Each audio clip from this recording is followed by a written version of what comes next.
Over the past years, we have gained so many new insights about nutrition and the effect it has on our body.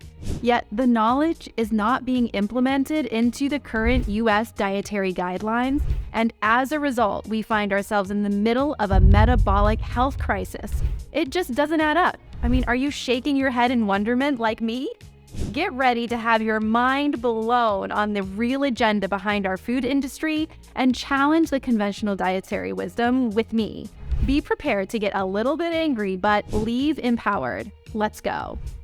The Dietary Guidelines for Americans are a set of guidelines that provide advice on what to eat and drink to meet nutrient needs, promote health, and prevent disease. These guidelines are then to be used by professionals, including policymakers, healthcare providers, nutrition educators, and federal nutrition program operators. This would all be super and great. However, these guidelines have not been created with your best interest at heart. Instead, with significant bias toward big food, big pharma, and other money-making industries. A study published recently in the Journal of Public Health Nutrition found that 95% of these committee members, that's 19 out of 20, who created the most recent edition of the guidelines for 2020 to 2025, had a conflict of interest with the food and/or pharmaceutical industries. The study also found that many of those 19 members had multiple connections with particular food and pharma groups like Kellogg, Abbott,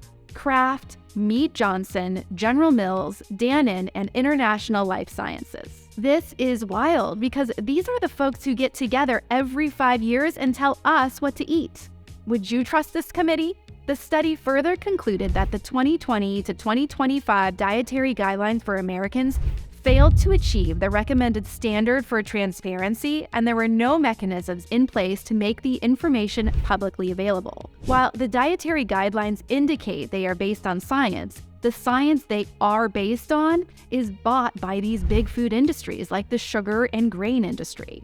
I will say that the Dietary Committee has nearly an impossible task: to tell all of us what to eat through a one-size-fits-all paradigm when we really are unique and need customized guidance. However, the fact that the guidelines seem to follow the money and not the science, I think, is really concerning. 10% of food stamps is spent on soda. That's $10 billion, and that equates to trillions in downstream medical costs. Soda is subsidized, and it's really just poison. I would argue that the difference between soda and cigarettes is that it's worse, and we're giving it to our kids. As a parent, this makes me so frustrated and really sad. 15% of kids have fatty liver. That is so crazy. No kid should have fatty liver. 40% of kids from the ages of 5 to 12 are obese. And now we've been told to treat their obesity with surgery and weekly medication injections, of which we don't know the impact of. We do know that this medication can have a detrimental shift on our metabolism, and we don't know the impact it has on kids, especially if they need to take it for their entire life to experience the weight loss outcomes. Now, though, it might make a little bit more sense as to why we have the absurd 6 to 11 servings of grain per day recommendation. It also explains why sugar-laden, highly processed cereals showcase the heart-healthy stamp. Ultimately, it appears that the biggest components of the food pyramid and my plate represent the biggest industries and their wallet size. No wonder our dietary guidelines continue to push high profit margin, low protein, addictive, grain, sugar, and refined oil-based products. It makes for highly profitable customers who become highly profitable patients. I honestly think if something has the heart-healthy stamp on it, leave it on the shelf. You see, our dietary guidelines have played a significant role in setting policy and our habits. This is why we generally wrongly demonize dietary fat in favor of carbs, and why there is still a recommendation for daily added sugars. I want to talk about our fear of dietary fat just for a minute so you can see the basis of how all of this was created. The belief of this stemmed from the 1960s when the 7-country study was published by researcher Ansel Keys. He tracked dietary fat consumption and heart disease in various nations, 22 nations to be exact. It was called the 7-country studies because it was only in 7 out of the 22 he studied that he saw an increase in heart disease from increased fat consumption. He conveniently omitted the data from the other 15 countries that didn't support his hypothesis. If he had included that data, his findings would have been altogether insignificant. However, since his adulterated findings did support the expectations